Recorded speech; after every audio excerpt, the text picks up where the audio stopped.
अस्सलाम वालेकुम, सितारों के सफ़र पर खुश आमदीद। आज की वीडियो में हम बात करेंगे कि आपके आने वाला हफ़्ता कैसा रहेगा। ये हफ़्ता अपने आप में एक बहुत ख़ास अहमियत रखता है। उसकी वजह ये है कि जो एक बहुत पावरफुल क्लटर था पाइसेस में, वो अब इस हफ़्ते के बाद से खुलना शुरू हो जाएगा। लेकिन 7 तारीख से मरकरी ट्रांज़िट कर जाएगा एरीज़ में, यानी कि सन के साथ कंजंक्शन करेगा, सन के साथ बैठेगा, गोचर करेगा ये एरीज़ में। तो यहाँ पे बुध आदित्य योग बनेगा। अगर आपकी कुंडली में बुध आदित्य योग है तो इस टाइम पीरियड में आपकी जो सिक्स सेंस है, आपके एनालिटिकल जो स्किल्स हैं, आपकी एनालिसिस है, वो बहुत शार्प हो जाएगी। इसके अलावा जैसे मैंने आपको पहले बताया था कि सन जो है सूर्य जो है वो शर्फ में बैठा है, यानी एग्जॉल्टेड पोजीशन पर बैठा है। और मरकरी जैसे ही इसको जॉइन कर रहा है 7 तारीख को, तो यहाँ पे आप लोगों के लिए जैसे मैंने अभी बताया कि एनालिटिकल स्किल्स भी आपके शार्प होंगे, एनालिसिस करने का आपका जो वे है वो भी शार्प होगा। जिसकी कुंडली में बुध आदित्य योग है उनकी बात कर रहा हूँ। साथ ही साथ यहाँ पे आपको अब फ़ायदा भी हासिल होगा, पैसा भी हासिल होगा। अगर आप कोई डील करने जा रहे हैं तो उसमें भी आपको कामयाबियाँ मिलेंगी। तो आइए शुरू करते हैं और देखते हैं, जानते हैं कि ये हफ़्ता आपके लिए कैसा रहेगा, किन तारीख़ों पे आपको ख़्याल रखना होगा और कौन-सी तारीख़ें आपके लिए बहुत अच्छी साबित होंगी। बात करूँगा पाइसेस वालों की, यानी कि मीन राशि, यानी कि बुर्ज होत वालों की। ये हफ़्ता आपकी इंट्यूशन और क्रिएटिविटी का है। मीन वाले अभी सेकंड साढ़े साथी के फेज़ में आए हैं, लेकिन उसके बावजूद वीनस आपको सपोर्ट कर रहा है। फर्स्ट हाउस में है, वीनस शर्फ में है, सैटर्न का दोस्त है। हालांकि सैटर्न भी बहुत ज़्यादा पावरफुल हो गया है, अपने ही नक्षत्र में है। तो यहाँ पे आपसे डिसिप्लिन मांग रहा है, आपको चार्म दे रहा है, आपको चमका रहा है वीनस, और आपसे डिसिप्लिन मांग रहा है। जबकि जुपिटर आपके थर्ड हाउस में है, जो आपके कम्युनिकेशन को बूस्ट कर रहा है, लेकिन शनि की उस पर नज़र पड़ रही है। तो कम्युनिकेशन में हार्शनेस देखने को मिल सकती है, सार्केज़म देखने को मिल सकता है। तो आपको इस चीज़ को अवॉइड करना होगा।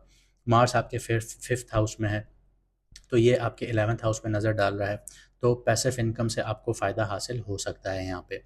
इसके अलावा आप लोगों की नेचर है एम्पैथी वाली। आप लोग दूसरों की फीलिंग्स को फ़ील करते हैं, आप लोग दूसरों का गम फ़ील करते हैं, दूसरों का एहसास करते हैं, ये आपकी नेचर है। तो इस चीज़ को यूज़ कीजिए, ये आपको आगे लेके जाएगी। लेकिन ओवरथिंक ना कीजिए, ओवरथिंकिंग करेंगे तो आपके लिए नुकसानदेह साबित होगी। यहाँ पे जो सबसे बड़ी चीज़ है जो आपको काम आएगी, दूसरों का एक्सपीरियंस। ज़रूरी नहीं है कि इंसान खुद ही मार खाए और खुद ही सीखे। वो इंसान सबसे काबिल होता है जो दूसरों के एक्सपीरियंस से भी सीखता है। तो ये चीज़ आपके लिए बहुत ज़्यादा फ़ायदेमंद है, यही आपकी एम्पैथी है जो आपको आगे लेके जा सकती है। करियर और फाइनेंस की बात करता हूँ। सन आपके सेकंड हाउस में है, आपके फाइनेंस के घर में है, लेकिन मरकरी यहाँ पे ट्रांजिट कर रहा है जिस वक्त आप ये वीडियो देख रहे होंगे। इसका मतलब है जिनकी कुंडलियों में बर्थ चार्ट में बुध आदित्य योग बना हुआ है, तो वो एक्टिव हो रहा है। यानी कि आपकी एनालिटिकल स्किल्स, आपके बात करने का तरीका, आपकी रिसर्च बहुत ज़्यादा पावरफुल हो रही है, आपकी इंट्यूशन बहुत ज़्यादा, छठी हिस्स बहुत ज़्यादा पावरफुल हो रही है। तो इस टाइम पीरियड में आपको कम्युनिकेशन से, रिसर्च वर्क से पैसा हासिल हो सकता है, क्योंकि मरकरी सेकंड हाउस में है, ये आपकी फाइनेंशियल प्लानिंग को बहुत ज़्यादा शार्प कर रहा है। वेडनेसडे वाले दिन आप लोगों की डिस्कशंस भी हो सकती हैं, और कोई डील को लेके क्लैरिटी भी आप लोगों को मिल सकती है। कोई ऐसी डील हो जिसमें आप स्टक हो गए हैं, आपको समझ नहीं आ रहा आगे क्या करूं या क्या करना चाहिए, तो वेडनेसडे वाले दिन तक आपको यहाँ पे क्लैरिटी मिल सकती है। जैसे कि मैं आपको एग्जांपल दूं कि एक बजट प्लान कर रहे हैं बॉस को इम्प्रेस करने के लिए, लेकिन फ़िलहाल क्लैरिटी नहीं है। तो वेडनेसडे वाले दिन तक आपके पास क्लैरिटी भी आना शुरू हो जाएगी।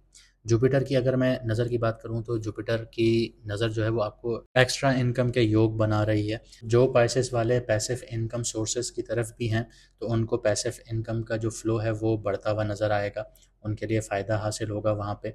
लेकिन जुपिटर के ऊपर शनि की भी अभी नज़र है, जुपिटर ट्रांजिट करेगा आपके फोर्थ हाउस में। तो फिलहाल जो आपको इनकम आएगी वो रुक भी सकती है, यहाँ पे चांसेस ये भी हैं। आगे बढ़ता हूँ, लव और रिलेशनशिप्स की बात करता हूँ, तो वीनस आपके फर्स्ट हाउस में है, फुल आपको रोमांटिक मूड में बनाया हुआ है वीनस ने।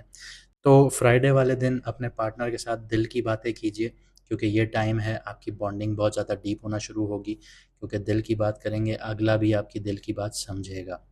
सिंगल्स के लिए क्रिएटिव इवेंट्स जो होंगे वो फ़ायदेमंद साबित होंगे, वहाँ पे कनेक्शंस बन सकते हैं आप लोगों के।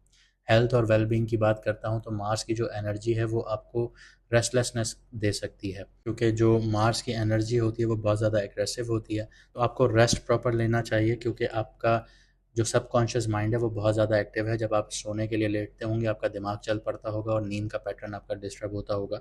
तो इसके लिए सबसे ज़्यादा अच्छा ये है कि जो आपका रिलीजन है, जैसे अगर आप मुसलमान हैं, मुस्लिम हैं, या अगर आप हिंदू हैं, तो अपने स्क्रिप्चर्स को, मुसलमान कुरान पाक को पढ़ें, पढ़ते पढ़ते सो जाएं, कोई मसला नहीं है, बहुत अच्छी बात है।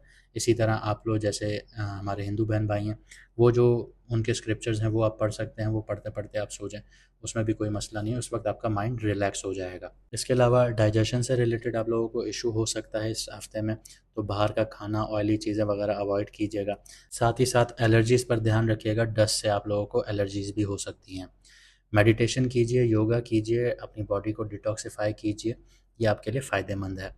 वेडनेसडे आप लोगों का लकी डे है पार्टनरशिप के लिए।